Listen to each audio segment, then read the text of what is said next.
Assalamualaikum warahmatullahi wabarakatuh. Selamat pagi teman-teman. Kembali lagi di perkuliahan Praktika Statistika, yang mana waktu kita meskipun terbatas hanya 1 SKS, kita akan coba optimalkan dengan model pembelajaran seperti ini. Jadi saya upload materinya, praktiknya melalui channel YouTube, sehingga teman-teman bisa mengulangi dan memahami lebih dalam tentang topik yang akan kita bahas kali ini dan selanjutnya gitu ya. Nah, pada pertemuan kali ini kita akan memasuki bab keempat, yaitu pengujian parametrik. Teman-teman bisa buka halaman 14 di modul yang sudah teman-teman dapatkan, baik secara e-books atau hard copy. Oke. Nah, kita akan belajar tentang pengujian parametrik. Ini kita sudah memasuki bahasan-bahasan yang lumayan ya.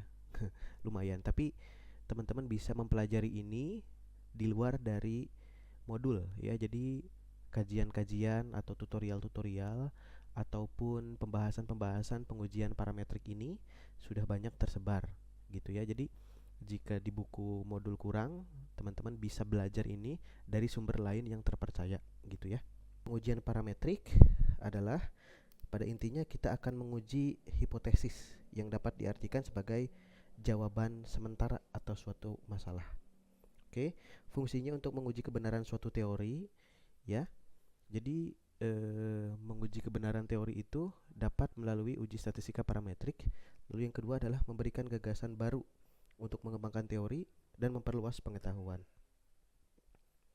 Kita akan memasuki contoh dari pengujian satu sampel atau one sample test. Nah, apa sih pengujian one sample test itu? Jadi intinya begini teman-teman. Dalam suatu kumpulan data itu ada sekumpulan data. Totalnya ada misalkan 30. Nah, dari 30 ini kita akan membandingkan. Hipotesisnya menyebutkan bahwa dari kumpulan data ini semuanya di atas 70.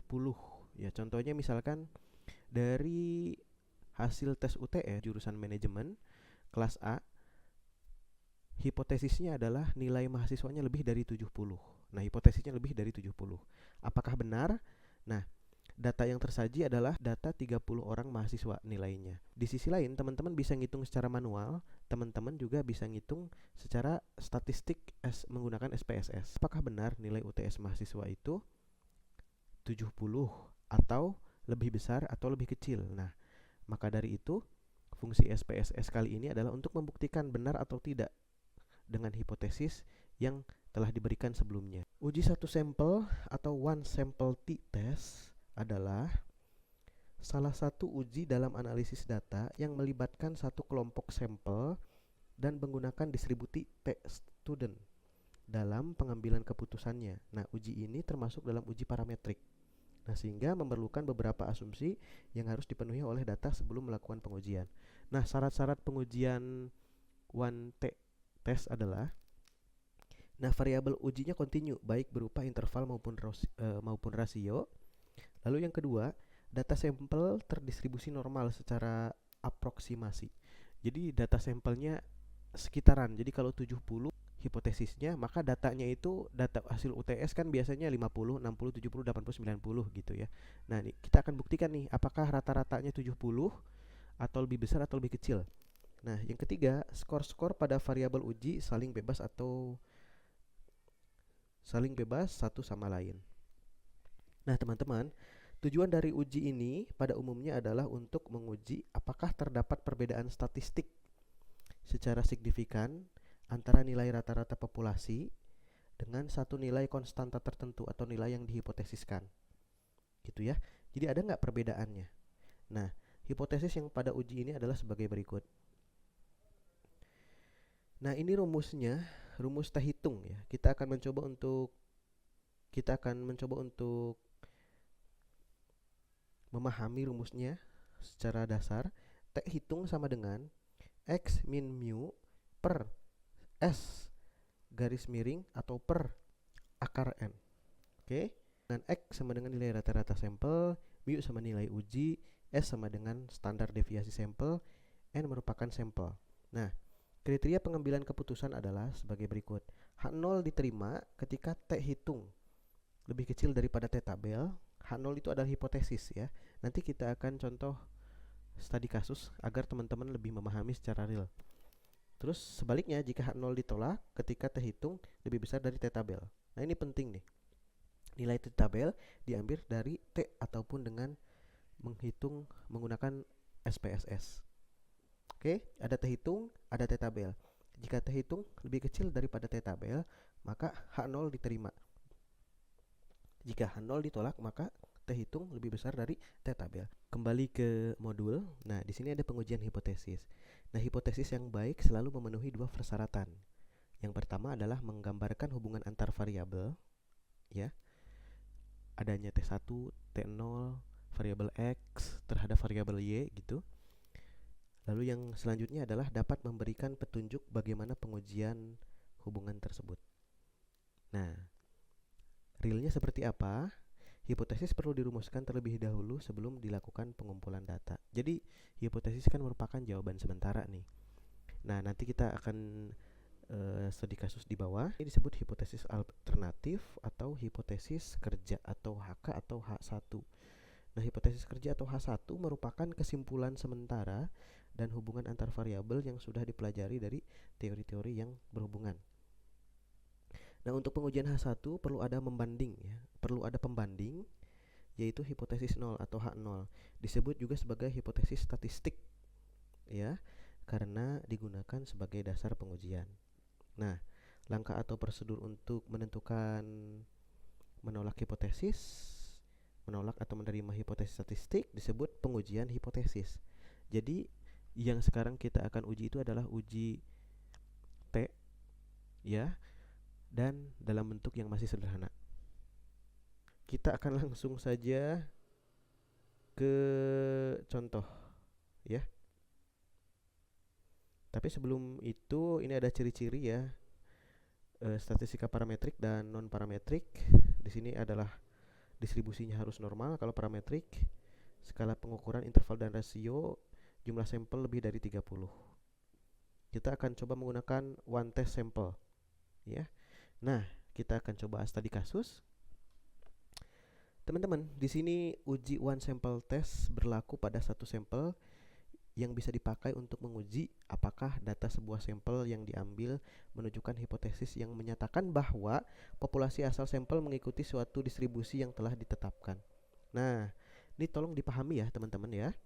Seorang mahasiswa melakukan penelitian terhadap 10 karyawan baru di perusahaan ABC.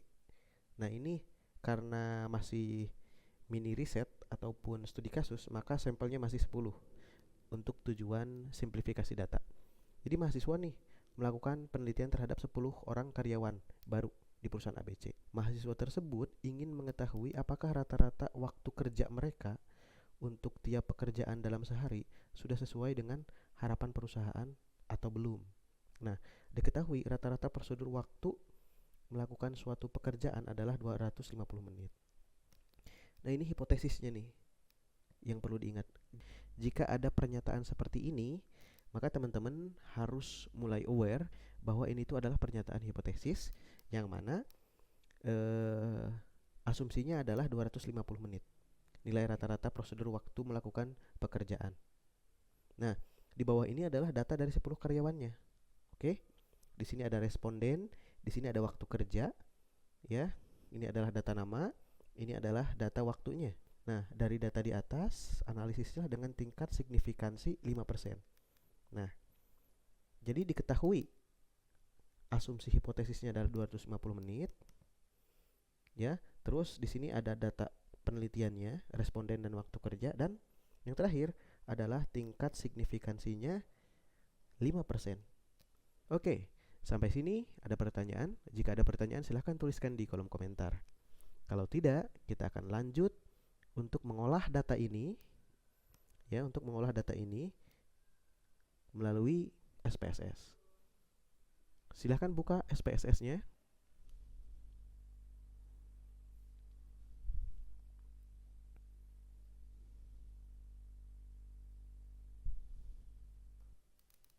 klik new dataset.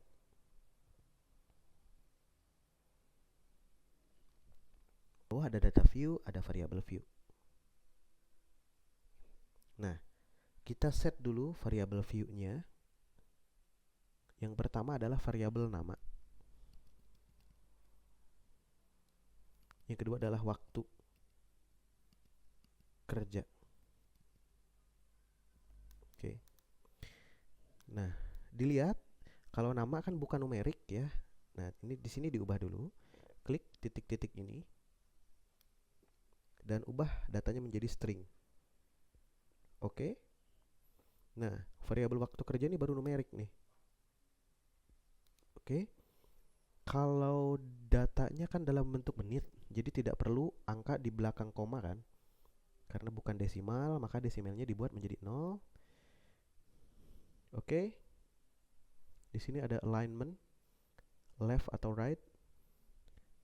Atribut ini teman-teman di set dulu ya. Kalau ini sudah standar, jadi leave blank aja atau sesuaikan saja. Lalu ketika variable view-nya sudah selesai, baru kita ngisi data view-nya.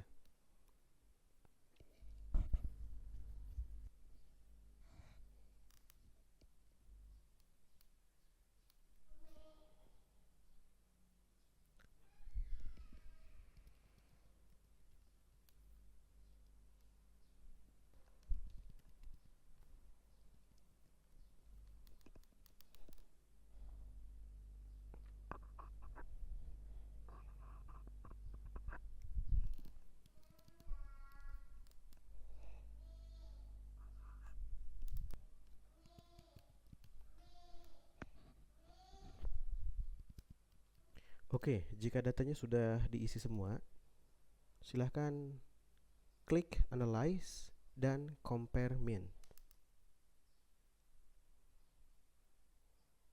Yang ini. Lalu klik One Sample T-Test. Oke. Di sini ada variabel waktu kerja. Karena SPSS sudah bisa membedakan antara variabel numerik yang akan diteliti, yang akan diuji dengan variabel yang non-numerik. Lalu variabel waktu kerjanya dimasukin ke test variables. Oke. Lalu kita lihat test value-nya berapa tadi. Nah, dari soal test value-nya adalah 250 menit. 250 menit satuannya ya sebagai menit. Lalu jika sudah, klik OK. Nah, ini merupakan hasilnya. Di sini tertulis one sample statistics dengan waktu kerja jumlah sampel adalah 10 dengan rata-rata atau median adalah 255,50, standar deviasinya adalah 24 dan standar error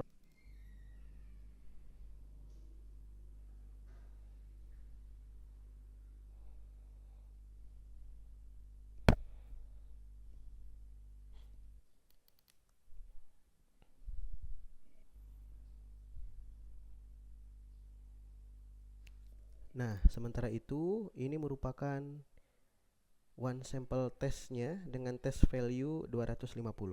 Pada akhirnya kita harus bisa untuk menginterpretasikan data-data ini. Nah, teman-teman, hasil dari data ini menunjukkan bahwa kita nih sedang menguji hipotesis. Nah, uji hipotesisnya adalah rata-rata waktu kerja karyawan sebesar 250 menit. Nah, itu hipotesisnya yang ada di soal. Jadi pernyataan hipotesisnya adalah, saya ulangi ya, rata-rata waktu kerja karyawan adalah 250 menit. Nah, hipotesis statistiknya atau H0-nya ya sama dengan 250 menit.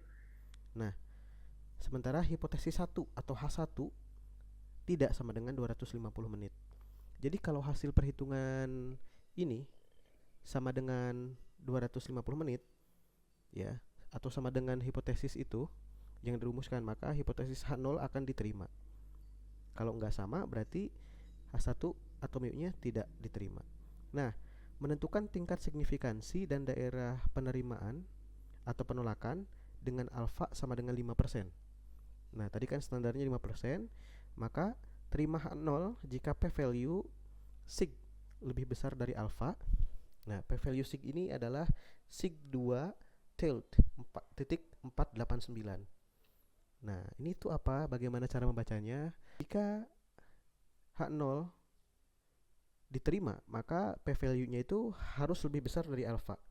Jadi sigma 2 ini harus lebih besar daripada 0,05. Nah, jika H0 ditolak, maka kondisinya p-value harus lebih kecil daripada alfa.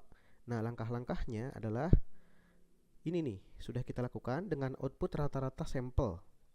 Rata-rata sampel adalah 225,5 gitu ya. Standar deviasinya 24, lalu kemudian nilai p-value-nya adalah 0,489. Pak, dari mana nih kok bisa jadi 0,489?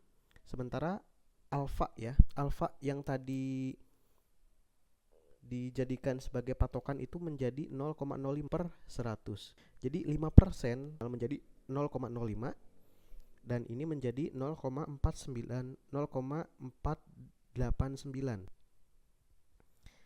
Nah, pertanyaannya adalah nilai p-value yang tergambar dalam sigma 2 tilde ini 0,489 lebih besar atau lebih kecil dibandingkan dengan 0,05. Maka jawabannya adalah lebih besar. Jadi 0,489 lebih besar daripada alfa 0,05. Maka dari itu kesimpulan interpretasinya adalah menerima H0. Nah, artinya rata-rata waktu kerja karyawan sebesar 250 menit. Ya, rata-ratanya adalah 250 menit. Karena ini lebih besar dari alfa, dapat disimpulkan bahwa para karyawan telah berusaha memberikan kerja yang baik sesuai dengan prosedur jam kerja yang telah ditetapkan. Oke ya. Nah, jadi seperti itu dulu untuk pembahasan uji one test T statistik. Dapat disimpulkan bahwa kita akan menguji hipotesis yang dalam bentuk pernyataan. Dalam hal ini, hipotesisnya menyatakan bahwa rata-rata karyawan adalah mengerjakan pekerjaan 250 menit. Nah, lalu datanya dimasukin nih, ada 10 data karyawan baru. Lalu dihitung, menghasilkan data seperti ini.